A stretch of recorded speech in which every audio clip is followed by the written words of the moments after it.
চলে গেলেন এক আলোকিত মনন, এক নক্ষত্র, সমাজবিজ্ঞানী আন্দ্রে বেতেই।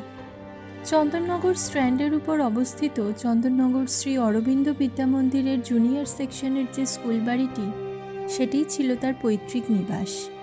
তার ঠাকুমা মাদাম বেতেই প্রতিষ্ঠিত একল দ্য জনফি বিদ্যালয়টি আজও এখানেই অবস্থিত। চন্দননগরের ভূমিপুত্র আন্দ্রে বেতেই, যিনি ভারতীয় সমাজকে দেখেছেন গভীর অন্তর্দৃষ্টিতে, বিশ্লেষণ করেছেন শ্রেণী, জাত ও অসমতার জটিল বাস্তবতা। তার স্মৃতিকথা সানলাইট অন দ্য গার্ডেনে বিংশ শতকের প্রথম ভাগের চন্দননগর যেন জীবন্ত হয়ে ওঠে।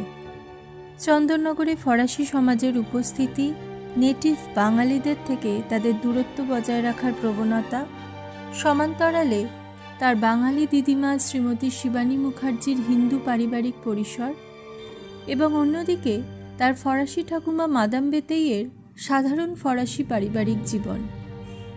এই সহাবস্থান সাদাকালো চন্দননগরকে নতুন করে চিনতে সাহায্য করে আমাদের। সমাজের নিম্নবর্গের মানুষ তার লেখনীতে খুঁজে পেয়েছে নিজের মুখের ভাষা, নিজেদের অদেখা ইতিহাসের স্বীকৃতি। দিল্লি স্কুল অফ ইকোনমিক্সে তার দীর্ঘ অধ্যাপনা এবং অসংখ্য গবেষণা ও গ্রন্থ ভারতের সমাজ চিন্তাকে দিয়েছে নতুন দিশা। তিনি চলে গেলেন, তার শিকড় রয়ে গেল চন্দননগরেই, যেখান থেকে শুরু হয়েছিল এক বিশ্বমানের যাত্রা।